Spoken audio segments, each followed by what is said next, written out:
taking that Maokai away from Xiang, a smart choice there. Kalista once again banned away from Crystal this time, actually, sorry.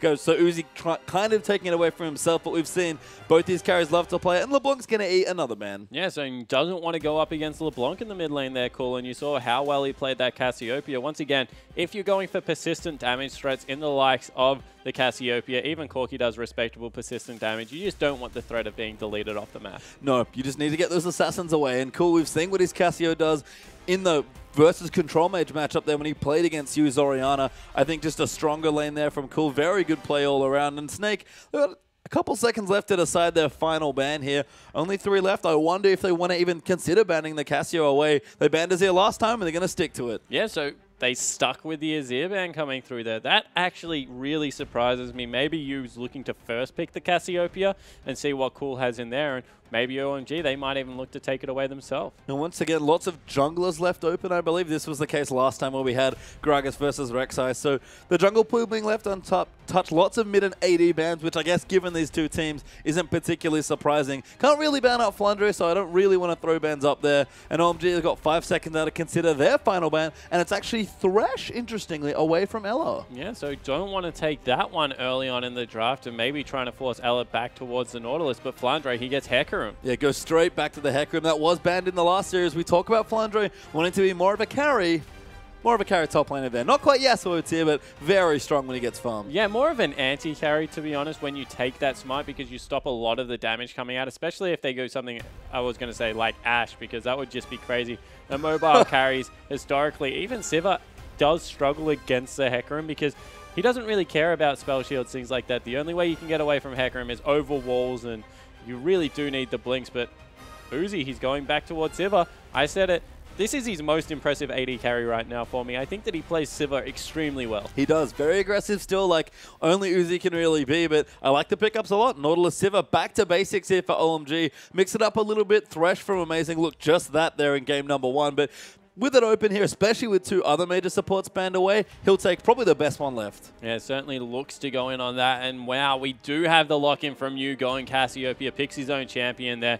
And we have this time them prioritizing the Rek'Sai over the Gragas. I mean, I think it's fine. Gragas, to me, might be the best jungler to pick, but there's nothing wrong with Rek'Sai at all. The Xiang instantly locks in now for the Hecarim matchup, and there's Shui going to get his Gragas. Yeah, and I think that they will go towards standard lanes right now because they've got the counter pick for Cassiopeia if they want to throw something unique into the mid lane. And OMG, they look to have put together a very solid draft coming through here. They will need to play around the window of the Gnar ultimate coming through there, but they do have some fantastic lockdown CC. And I saw Morgana flash there. I like her quite a bit in this meta, especially against the likes of Hecarim. Crystal, though, is going to lock in Draven. Ella's going to go back to Janna. And all of a sudden, we have 3 very greedy members from Snake. Yeah, we certainly do. They need a lot of farm onto their carries right now because with the like of Draven, you need him to get to maybe the 2.5 item marks before he starts really deleting people off the map. Cassiopeia actually does really respectably with low farm, is obviously much better with farm, but does persistent damage, has a very good peeling ultimate as well if he wants to sit on top of the Draven. But it really is about Flandre. He needs to get big enough where he can just get rid of Uzi from every team fight. He does, and I mean, we've seen Sivir be fairly self-reliant. We'll have decent peel here as well, and cool, he is going to do it. Takes the Orianna into the reverse matchup now against you. Yeah, this is where you see confidence coming out of a player. They said, I solo killed you on the mid lane to be able to get a kill down there. Now I'm going to take the champion that you tried to execute against me. Going to run an Ignite as well, like you did last game, and try and take it back in there. So you now ball in his court. Yeah. Typically, we saw it last game. He should win this matchup. He should, but it is fairly close. It's not really a soft counter at best, I think. And we'll go through the matchups here again. Much more standard this time around as Flandre back on the horse with the Hecarim and Xiang with the Gnar. Yeah, and we see the Rek'Sai versus a Gragas swapped around this time.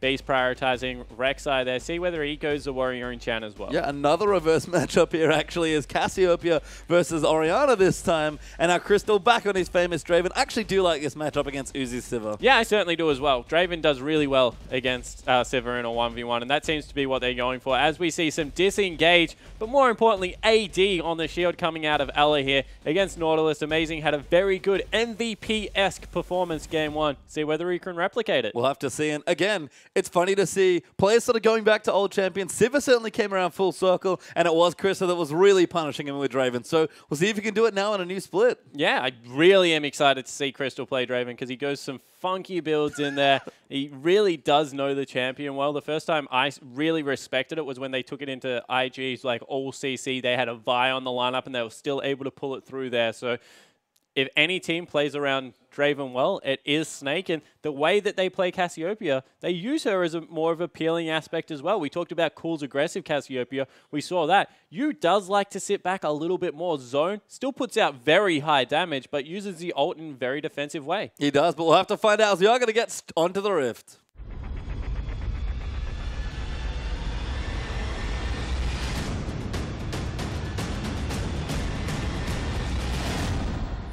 And we're back for game number 2 between OMG and Snake. OMG took a blisteringly fast game number 1, and we sort of settled the picks back. We've had a couple of reverse matchups here in this game number 1, and we'll see if Cool can answer back with the mid lane matchup that he just beat you in. Yeah, so they're going to see whether they can run the reverse in a couple of lanes here, OMG. And, you know, if you want to look how to close out a matchup, probably go check out game 1, because from about 15 minutes to 23, they rapidly accelerated how that game was going to end, traded objectives really well, and the smart play coming out of OMG continues to impress. It was just great to watch. It was very 2013 OMG for anyone that's been following and seen that long. Just brutally efficient, clearing down people, getting kills with their ultis and CC, and then most importantly, taking objectives and just running with them all the way home. Yeah, and you know, on the side of Snake, they tried to trade. Flandre was staying in lanes, absorbing farm, trying to knock down turrets as quick as he can. But OMG, fearless. They didn't really care about it. Made them play, Snake play their game, and in the end came out on top in a very quick win. And as it turns out, we're going to have another lane swap, this time initiated by OMG. So Crystal not going to get his 1v1 match, or 2v2 matchup, sorry, that he might have wanted here, but we'll take out the Krogs, go bottom and start pushing that wave in slowly, catching those axes. Be interesting to see how this develops, as we do have the jungle follow from the top laners as well. Yeah, and it's funny because maybe we're getting an insight into the mentality of OMG still, because Xiong had the counter pick. He had the Nara into Hecarim, but of course, you don't want to run that Sivir anywhere near Crystal's Draven, and Uzi's voice seems to be a little bit louder in comms because he's the one that got the lane swap. Yeah, and he I guess, wanted the 2v2 last game, but didn't get it because Snake were the ones that swapped. So and we'll have to see if Uzi especially keeps playing out these early games. See just how much gold he is trying to give himself, or just how much space he's trying to get in the early game. But OMG onto the blue buff now on Snake's side of the map. And again, we're going to have another lane swap, which means we'll jungle vertically once more. Yeah, and something that I just want to point out quickly for the viewers is the fact that Flandre, he started Wolves and he smoked them. He didn't start Krug or Gromp or something like that for the extra damage. It was all about the Wolf Spirit because they were suspecting that the lane swap was going to come through there and they wanted to be able to see as an early gank coming through onto you. Yeah, smart stuff here is you feeling a bit of pressure. This is what happened to Cool's Cassio last game. He managed to dodge the gank here, and you will do exactly the same thing. Nice instincts there. Yeah, just really basic play. Play towards the side of the jungle that actually has your members in it. And, you know, the wave's pushing back towards him. He reversed it nicely off the turret early, so didn't really have to do it here, although they might finally get caught out. No. No, just fine here. I mean, again, it's dangerous to walk into this side of the map if you're OMG. So Snake, we will give base the blue buff. Flandre helping out there. They've got 2 smites as well. I can see blue pings towards the dragon. So we had about 3.5 minute one for OMG in game number 1. Snake might be looking to replicate the feat. Yeah, it certainly looks to be the case as we see Crystal just juggling axes there. Juggling, that's not a word. And they go in. Draven juggling, maybe. As base gets a Prey Seeker down, spots Nautilus there. But Snake, they've done this a couple times in lane swap situations. Break it as fast as you can with a 4-man proxy. Yeah, so they're just trying to deny as much farm away from the Nara as possible. Keep Xiong down, see how he performs with no farm, because honestly, we saw Flandre do it the whole season long last time around, and they're in an okay position right now as they send even more members back towards this Dragon Pit. Yeah, Beast again, borrowed, so trying to get a bit of vision down. Uzi, though, on the fast push queen herself at this stage. Sivir really chunking down the turret. Crystal doing a respectable job. He actually pushes reasonably well with his axes as well. But Snake are going to be onto the dragon, and they've got the smites, they've got the man advantage. They'll be able to take the first one this time. So Sivir pushes easier than Draven, definitely, but Draven gets more out of a push because the more axes you're throwing out, the more you're catching. Just gets the adoration stacking up earlier than you would if it was in a neutral lane. So, you know, Draven, he's not the best at shoving out lanes, but he gets a lot out of catching those axes. I agree. There's a surprising amount of benefits to having the Draven in a 1v2 or a 1v0 situation. We're seeing it now. I mean, Snake's Draven constantly got lane swapped on in the spring split, and Crystal had absolutely no problems as Beast is trying to get some ganks down, but spots off the Gragas there. They're going to go into the turret. Uzi actually cleans it up in the top side as well, and Snake close, but not quite able to take out their turret yet. Yeah, so Snake have made a smart move here. They swapped... OMG made a smart move. They swapped a gold objective for the non-gold objective in the Dragon and then successfully warded off the turret. Uzi's stuck around for a little while, but if he gets a recall in soon, he will be able to go back into that bottom lane with the BF sword, with the shop coming through, and be able to repel the turret push and get himself an early advantage. You can see he's got more than enough gold for the BF sword now. He's going to get the shove back in and now look to go home. I mean, a good ward came down there as well, so they've even spotted Flandre now moving up if he wants to either keep the lane deep there in the top side or maybe push it back up. They've got good vision, and once again, OMG find themselves in the lane swap and execute the first 6 or so minutes of the game with aplomb. Yeah, so if OMG are able to stop this turret from going down, which looks like they can, they've won out this early game fairly significantly just because they've dodged the power spike of the Draven nice and early in the lane, and they get a gold advantage from it. Good bluff there from Xiang as well, honestly. Just kind of went aggressive, and Shueishue's on the other side of the map. So you can see Crystal, he got good damage down, but didn't trust himself with Na moving at level 3 straight towards him. Yeah, exactly right. So riding some of the psychological pressure coming through there, Snake recognizes they wanted the tower, but you know, even just the CC that comes through a Na and a Nautilus, that's just so much lockdown. Don't want to commit to it. They need the shop to come through, and now all of a sudden Uzi can shove out this wave. Good tornado though. Stop Xiang's back, so it'll buy a little bit more time for Snake. They can actually see him again, but I don't think they'll be able to get the stop this time. And like you said, Uzi gets his BF sword, runs back down to the bottom side, and they're going to go for another turret here. Yeah, so they're just looking to shove as much as possible, keep everyone from Snake under-leveled, under-farmed here. And Uzi, that was a cannon creep wave with about 7 minions that he just shoved into the turret. Crystal missed out on all of that, and that's a difference in the lane so far. I mean, might be missing more as the lane does get shoved again. Crystal, though, has made his way back down as Yu keeps the wave in a good spot and clears out the farm. But you can see much more even this time around. Cool managed to get an edge when he was playing Cassio, but he's kept it nice and neutral on his Orianna. Yeah, they certainly have, and you know, Cassiopeia players just blow my mind. You saw the efficient kiting of just the creeps back there. Yu was able to keep the wave in such a good position. He's going to shove it up here, cost cool a wave. And you know, it is relatively equal, but Yu's in a much better position this time around. Yeah, just, you know, being able to neutralize the lane, get his farm down, play safe, not get ganked by the early roam squad that came in. In fact, it's Xiang that might be getting attention as Beast comes in at level 4 to the top side. Flandre's here, but they're going to go in for the gank. Xiang has to dodge it. Good hop will keep him safe, and instead, Flandre at level 6 might think about a dive, maybe just going to go for a push instead. They're looking for the dive because look how big that creep wave is right now. Xiang going to be held away from about a level of experience. They send Zhuizhui up there to try and help him out, but maybe the damage is done. Well, Uzi down the bottom, losing the trade there to the Draven. That's the one thing you have to remember. As far as actual all-in trades go, Draven's still going to win. Yeah, exactly right. Especially with the Janna shield on there. There's just no way that they can successfully trade about that. As I said, Draven doesn't really care about spell shields. He's just going to peg axes at you till the cows come home. And you see right now, he's able to get the lane back in a very favorable position. Cool roaming down as well. Actually, not poison, I don't think. Just a visual bug there. It's cool. Gets a nice ward down onto the red buff. Level 7 for himself, so ulti ready. Snake finally get the turret down on the bottom side there as well. So it's one apiece now, and turrets are dragging up for Snake, and actually a reasonable gold lead. Snake up about 700 gold. Yeah, just a little bit more farm coming through there for their top laner, as well as their AD carry starting to make some difference up there. And, you know, Xiang is trying to piece together as much farm as he can, but he's just in an item and level discrepancy. Tends to what happens when you take Smite into lane swaps. You just get a little bit more of that farm early game, and you know, unless you can really start making waves in this mid lane, the game will probably just teeter out and stay farming. I mean, if they're neutral like this, I think Flandre is just fine securing that farm, even though it will give Xiang a bit more space to catch up. Cool, though, last sitting as best he can under turret, doing a nice job there on the Orianna and keeping nice and close in CS, but we already see some build past Divergent. Cool, looking for Athene's, almost has it done, actually, with his 2 components. And you can see the tier there for you, but looks like Abyssal might be coming to it. He's got a Negatron cloak completed. Yeah, and Abyssal is just a really strong item at the moment. I like the fact that when it comes through, it helps out the rest of your team. Cinderhulk does magic damage, something that's underrated about Abyssal Scepter and why it's really good, because you can guarantee at least someone else on your team is doing AoE magic damage. It's the little things like that that kind of add up in League of Legends sometimes. And you see, Uzi, whilst farming very well, wants absolutely nothing to do with Draven. I mean, he can't fight Crystal at this stage, and you can see the Crystal build seems to be coming online. Bloodthirster first will be back. Yeah, Bloodthirster. Brutalizer comes up fairly often. Last Whisper's in there as well. Trinity Force. Because Crystal, I mean, does need a lot of farm, but he's securing some now, and especially if he gets some kills, he's stacked up a lot of adoration already just from the early 10 minutes of the game. You'll see that big goal he pop over when he finally gets a kill, especially if it's first blood, and Crystal sitting pretty now on his Draven. Yeah, he certainly is, and that's the thing about Draven. You feel like you're keeping him down. Oh, he's equal in CS. We haven't died to him. First team fight happens, he gets a double kill, and you're like, wow. He's the richest man in the world. Yep, and then just snowballs from there. Gets the 3 items very quickly when he starts snowballing, and you can see he's sort of taken over the bottom side of the lane here as well.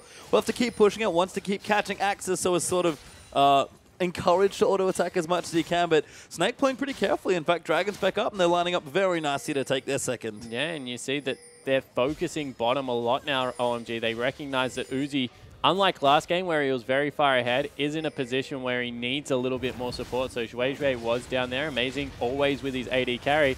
Snake, they're looking to grab their second dragon. They will get it. You can see Crystal juggling axes as well. Shui coming in, trying to gank you, but not enough. They're actually coming in. Ulti does come through. That's a very nice play from you. Gets the first blade under the tower. Flandre going to come in to make sure Cool gets cleaned up as well. And it's a classic Flandre teleport. That's 2 for 1 plus the dragon. Yeah, so they're able to pick it up, and this is the danger against diving use Cassiopeia. We mentioned how he likes to hold his ultimate, turn these ganks around, and he did just that. Good stuff there coming in for you. Defensively playing to get first blood and then pick up the trade, and Snake going to keep playing a bit more aggressively. This is what we've seen. A lead, when even though it's slim sometimes for Snake, they'll always play the same way, never having an off button. So even if they have just a small lead coming through, it's just better for them with the way they like to play League of Legends. Yeah, they force a lot. They do. That's how I'm going to describe Snake. They push the issue at every single point. They feel that they're even a tiny bit stronger. And, you know, when they are actually stronger, not when they just think they're stronger, it works out very well for them. It does. And you can see Cinder now for Flandre building in towards his Cinder Hog. Same actually for Beast, so not going to be going for the Warrior that we saw out of Shui, but that might have been a snowball choice at that stage of the game. Items still coming in for everyone. In fact, you look down, it's Abyssal already done for Cassio as well. Yeah, so Cassio in a very good position, going Abyssal over the fact that could get something like the Archangel stacking even earlier. And, you know, you think it's because extended laning phase going to only be dealing with Gragas and Orianna.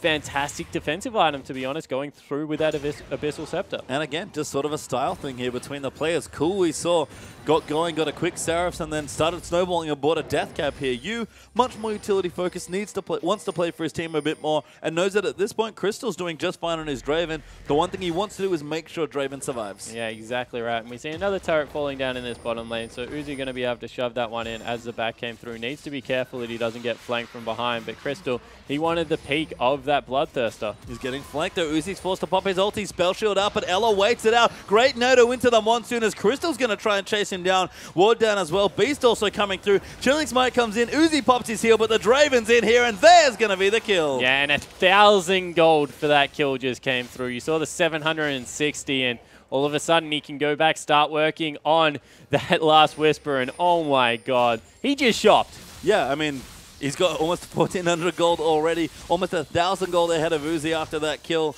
The Draven snowball's a very real thing. It's very fitting for the way the champion flavor is, but man, does that passive get you going. Yeah, exactly right. You know, Freeze, the other really big Draven player in the world right now, said, when asked how good Draven is, he's like, if you are a Draven player, he is the best person to main. He just ekes so much out on the map, is very versatile, surprisingly good in defensive situations because of the stand aside. He's got a really good on-demand steroid if you can catch the axes, and you know, like Cassiopeia Poison, does so much damage with his uptime if you mechanically can play him. Yeah, it's actually funny to look at Snake's comp and realize that as far as standing damage output goes, very high as far as Cassio Draven goes. So we've seen the neutrals already. They're kind of melting to the damage just from Cassio, honestly.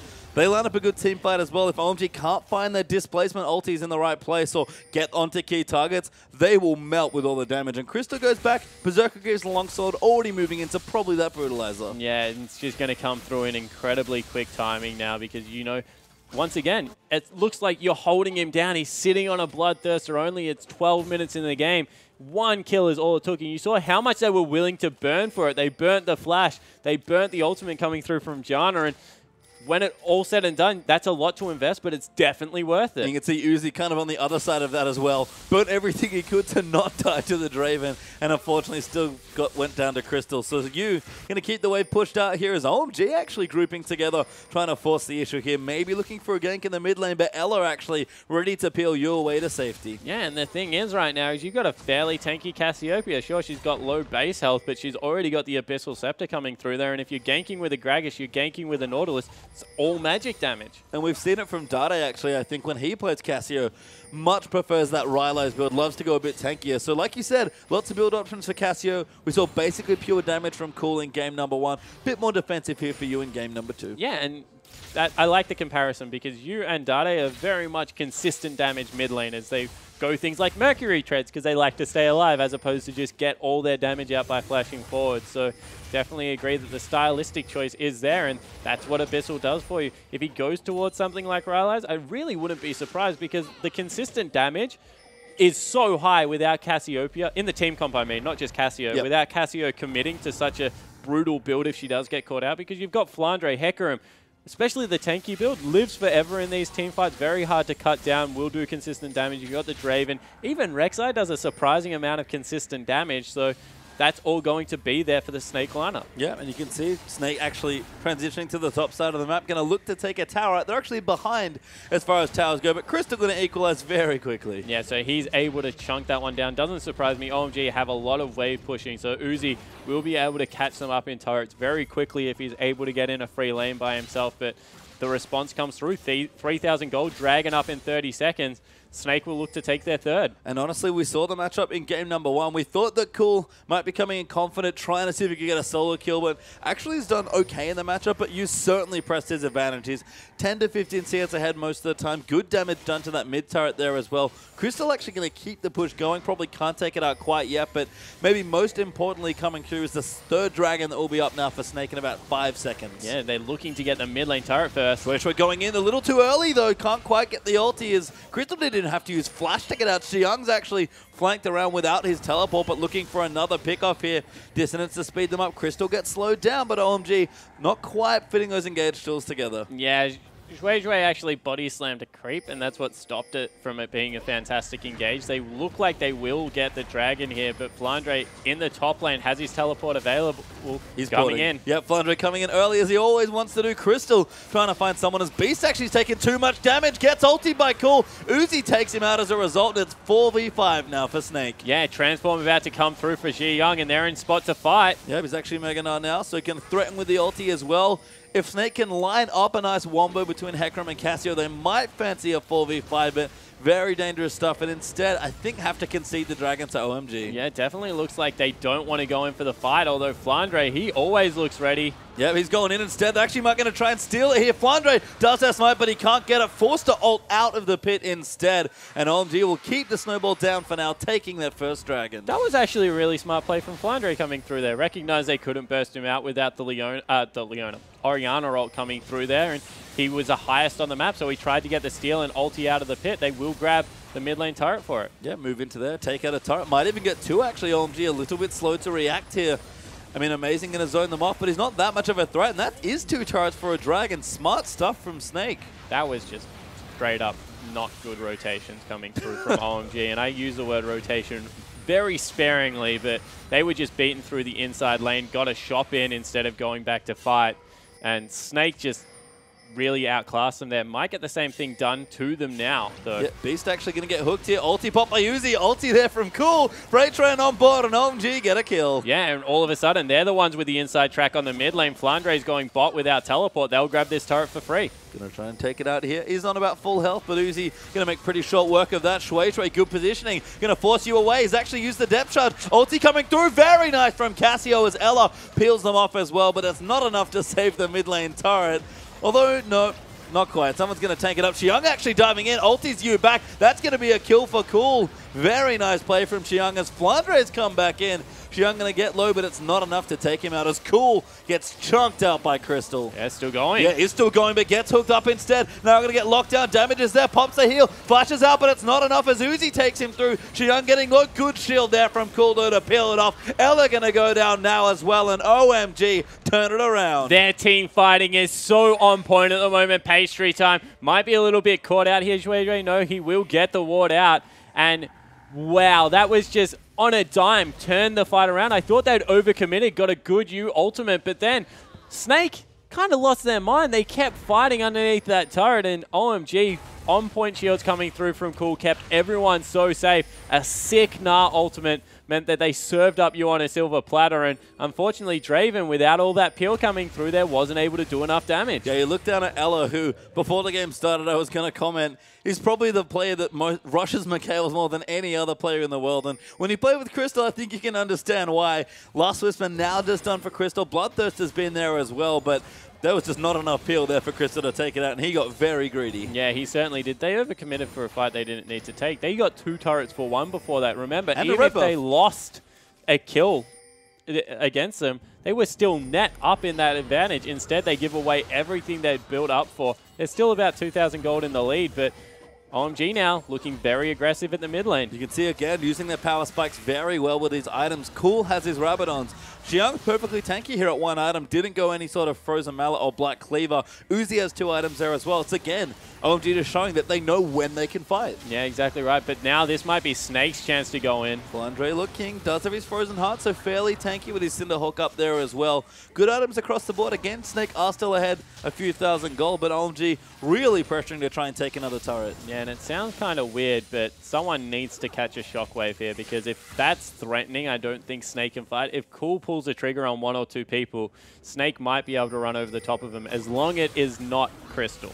I mean, Xiang poking up, going to build up some rage here. Crystal playing fairly far forward. He has to try and keep the midning wave down, although you will do a nice job clearing it as well. See Beast actually poking around the side, trying to kind of shuffle Xiang away, but good wave in the bottom prep by Snake. Flandre going to collect the top side as it pushes in as well. And OMG, because of all that wave pressure, have to back off. Yeah, and this is what Snake did. They prepped the bottom wave exactly how you said. That was Flandre down there in the last team fight going through. Meant that OMG had a limited time that they could stick around and try and pressure that, and weren't able to get it done. By the way, Flandre, he's about 70 CS up in the top lane right now, doing a very good job at building up a creep wave against Xiyang, and it's because of what we've kept saying. They're prioritizing Xiyang as this team fighter, get involved, more utility-based. Flandre, this split, has been all about trying to carry game. He has, and it's great, honestly, to see Flandre sort of getting back to more of a carry mentality. Yes, he plays well with little gold. He's actually, interestingly enough, very similar to Akon in a lot of different ways. They both prep well, they teleport well, they split push well, they play well with low gold, but Flandre, he's a carry player also. That's maybe something that Akon can't quite hold himself to yet. Yeah, not yet. He plays a certain, wow, no engage coming through. Akon plays some champions incredibly well coming through up there, but yeah, does much more prefer to be the initiated team fighter for his team, whereas Flandre right now looks to be that huge anti-carry coming through. And Dragon is about a minute away. Neither team is really prepped for it right now. Baron is also a serious threat with Cassiopeia on the board, and that seems to be what Snake are prepping for. I mean, Flandre back down in the bottom as well, already prepped the top wave. He's sort of doing all the wave manipulation just on his own here on the Heck Room, and he's level 14. He's only getting stronger from this stage. Got a Spectre's Cal as well for a bit more tankiness. Teleport's ready to go. I think Snake are more than happy with their position. Yeah, Snake actually just hard shoved that bottom lane, which means it will bounce earlier. If he had just taken out the range right there, it would have been a slow push and built up really nicely for the turret. But we'll see whether they can make anything happen in the next 1 or 2 waves that are going to come through in their bottom lane. See, that looks like OMG want to recall. That's dangerous position to do so. It is. I mean, Xiang needs to go shot by the looks of things. Cool as well. As Xiang goes back, gets a couple more tank items, but nothing major here. And Cool, haven't quite spotted him yet, actually didn't recall, so clearly farming a bit more. Dragon up in 10, you can see a lot of pings coming through to the area. But OMG, definitely a different pace from game number 1. I've really slowed it down at about 25 minutes in. Yeah, they've taken their foot off right now, and it's because of the fact that Cool, he's getting big. They want to continue to get the Orianna up to the point where one shockwave will completely destroy Crystal, and at that point of the game, it really will be much further in their favor. But right now, Snake are the ones that need to force. They need to get in. I mean, you've got good damage. Shui actually going to get caught here by Beast, Alan, and Crystal. Flandre even coming through as well. Crystal will take him out with Whirling Death, and they're on to Baron. Yeah, that should be Baron, although Cassiopeia was in base when the catch came through. That's twice that Shui has made the mistake of hitting something as he was body slamming. First it was creeps. This time it was actually a person. And it was last time when we saw he's Gragas, so we're actually praising it for how good his ultimates are, but maybe body slam needs to be recalibrated. Xiang will find a few too many friends. Flandre comes in with the ultimate. Wow. Cool gets locked down and just destroyed by Yu. Xiang's going to get a double now, though. Yu going to get low. Will look to fall, but doesn't go down with all of the shields that are there. Flandre going to get the next kill onto Amazing. Uzi's forced to flash away from Crystal. A double kill for Flandre, and Snake get everything they want. Credit to Ella to keep Yu alive in the backline. It meant that OMG overstayed, tried to reach for the kill, and in the end got completely torn apart. Now it will be Baron that will come across, and Snake, they look completely different than they did first game. And we talked about it. When they play from ahead,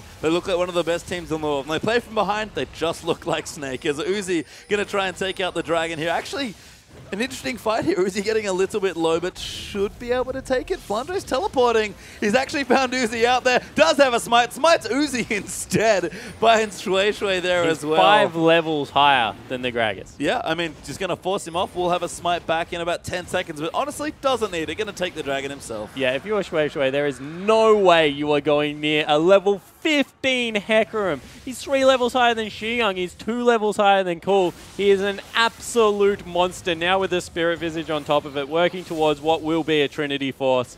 He's level 16 now. My God, he is strong. And of all the champions to get a 3rd Dragon, Hecarim's probably the one that values it the most. He is through the roof as far as power level goes, and we talked about it. Flandre plays well with a little gold, but he's played so well once the map got a lot longer, and once he had to manage very long minion waves and very long extended and open waves, but he's navigated perfectly. 240 CS more or less to 146 from Xiang. It's a Flandre carry performance through and through. And this is a lane swap, and he's going to be the highest CS on the map.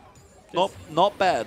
Mind blown. I mean, that's Flandre. His teleports are always precise. He always is there when he needs to be, but when he isn't, he's just off farming away. Yeah, so he's had a lot of time by himself, and this is the Gnar that should have been picked for the lane swap to come in, be able to 1v1, really shut down the Hecarim with something like a Frozen Mallet or a Black Cleaver. But Flandre, you see him, the glorious Rainbow Pony, running so quickly. Now with the Phage, he's about 2,000 gold away from completely destroying this game. Yep, not far from Sheen, and Trinity Force will join it soon after Xiang. 3 levels behind Flandre. Got him out of the jump. He's got a Rounding One's and a Chain Vest here. Xiang's forced to teleport. Flandre has his ulti. Will just use it there to get the 1v1, and there's nothing Mini-Gnar can do. Yeah, Mini-Gnar tried to jump right there. The E knocked him out of it, and from there was just no way he was escaping. Burns a 5-minute cooldown in response for just the ultimate with all the cooldown reduction already on Flandre. You see that's already a quarter of the way through. And OMG, Snake with this Baron buff looking to siege in top lane. Yeah, you can see the cannon mini doing work. Uzi will clean it out with a boomerang blade though. Flandre though is on the bottom side of the map, split pushing now to try and take out more turrets. And you know, siege doesn't look great, but split push certainly does. And Flandre, one way or the other, is going to get some work done. Yeah, he certainly is. And you know, Crystal, he's gone for the static shift, so more of a crit-heavy build coming in here than we're used to seeing for him.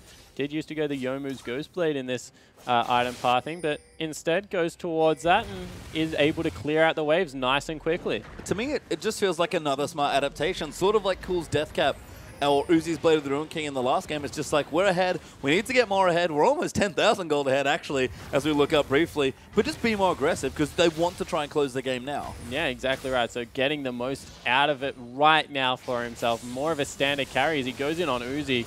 Absolutely chunks him out, even with a shield coming through from the turret. And the standard uptime of the DPS on Snake, they just don't drop off. They don't really have cooldowns that they're waiting on. No. Hecarim, Draven, Cassio, they're all just spammable champions, and they're going to do work over long periods of time. And playing this sort of comp is tricky because you have some reasonably brittle threats potentially because they're high damage, but they're also quite squishy. The fact that Flandre is now ascended to absolutely monstrous carry status. 5,000 gold ahead. That's a lot. I'm no math scientist, but that is a lot of gold. Yeah, that's like, he's got a quarter, he's got like a major item. Yeah, a Trinity Force and another half item. That's not bad. As Speed's going to try and take out the Raptors, will win the trade there. Outsmiting Cool, of course, there on the Orianna. And he's had an okay game, his Cool. 4-2 and 3, not too bad. Navigated well on the Orianna. A little bit behind on CS to you, but probably expected given how aggressively Snake had been playing. But again, you much more supportive. Has Lasagnas actually as his next item to join in with the Abyssal and the Seraphs. Even Crystal's playing a more standard carry because they know the one big carry on this team is Flandre's Hecarim. Yeah, he's going to dive in there and completely destroy the backline. He's also picking himself up a Gromp buff, which means they probably want to fight relatively soon coming through there with the Hecarim, looking for the teleport you would have to suspect. But yeah, across... Oh, he's got Trinity Force. Yep, that's what he's going back for. Port not quite up yet, but level 18 for the Hecarim. Very glorious indeed. And this is what people are scared of when they think about Hecarim. 2 big tanky items, your Cinderhawk completed, and now a Trinity Force. Flandre now owns this game. Yeah, he certainly did. And Uzi is not going to have fun. No defensive item coming through yet whatsoever. And he's just going to be completely ripped apart. I wouldn't be surprised. Unless he spell shields the charge that comes through, he's in very near to one-shot range. I mean, even then, he just does so much damage when he charges in on top of you. I mean, and that's not to discount the rest of Snake's damage as well. Even Elo, very efficient as far as his items go. We've got an Aegis for Beast working on his Randuins. He's very tanky with the Cinderhawk and a couple of cost-efficient items, but Captain Mobility's done there for Elo. Mikhail's is completed along with the Sightstone. Snake have everything they need to try and take the game wherever they want to from this stage. Uzi, no. Don't do it. He wants it. He really wants the farm.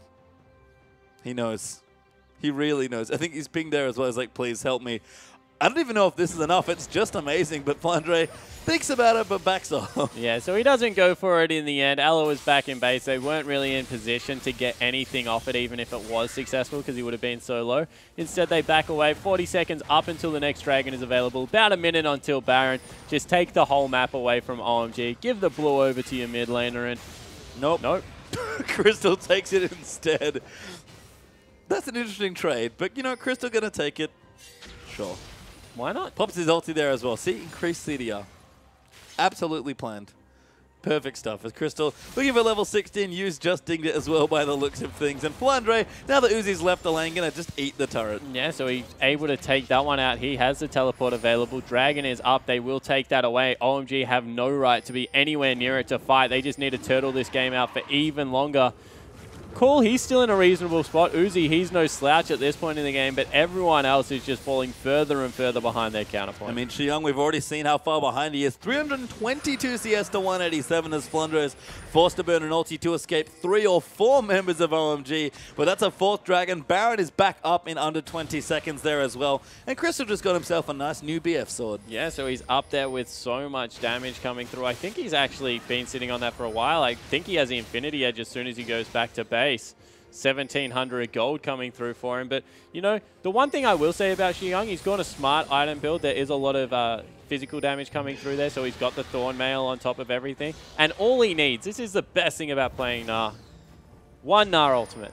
Yep. That catches 3+ members is going to be great things, but Cassio, she's going to solo out Baron here with the help of Rek'Sai. Yeah, Beast just pretty much here to tank his use. Actually burned through all his mana with a blue now buff. This is dangerous because if they get there in time, they actually backed away. They don't know they're doing it. I was going to say, if they got there in time, that was OMG's one window to look into fight. I mean, Flandre had port, but he was down in the bottom side. But you can see with the gold in and how aggressive Snake have been playing, OMG unfortunately do not have the pleasure of that vision because they've not been able to get any work done here. They're going to try and look for a pick. It's Crystal that they want here. Depth charge is popped by Amazing. That's a good flash from Crystal to keep himself safe. And Rek'Sai going to go back in. Uzi going to get turned around. And Flandre dives into the backside, erases Uzi off the rift. And now Crystal's just being unleashed. Beast will chase him down. Flandre zoning everyone. Good double knock up there for Beast is cool. And Trey trying to peel the Rek'Sai away. They'll almost get the kill, but Crystal's back as well. Flandre takes out Nautilus. Crystal's chasing down Xiang. 2 kills already. Flandre going to look for another.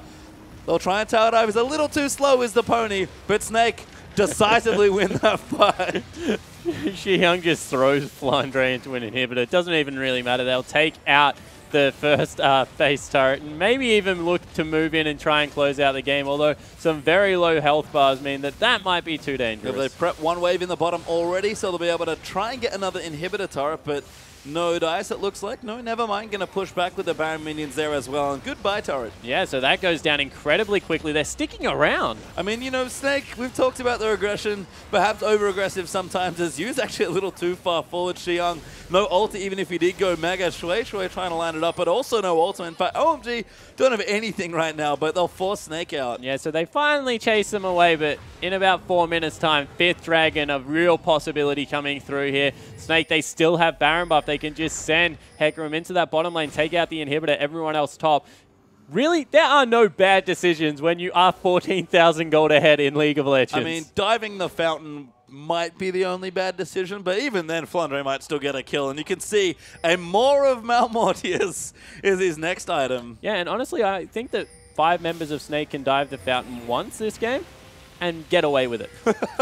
Cool. No, Uzi, sorry, going to get a red buff. Flandre's found in the good spell shield, though, from Uzi. Keeps himself safe, but Flandre, he really wants to dive, but won't quite go in this time. Yeah, didn't know where the rest of the members were. Couldn't see Gragas on the map right now. And, you know, gets the ultimate out of Uzi. Means that they don't have it to start a surprising fight, and they'll just move in, take the top turret. Yeah, you can see just the items in general. Infinity Edge completed for Crystal. Void stuff done now for you.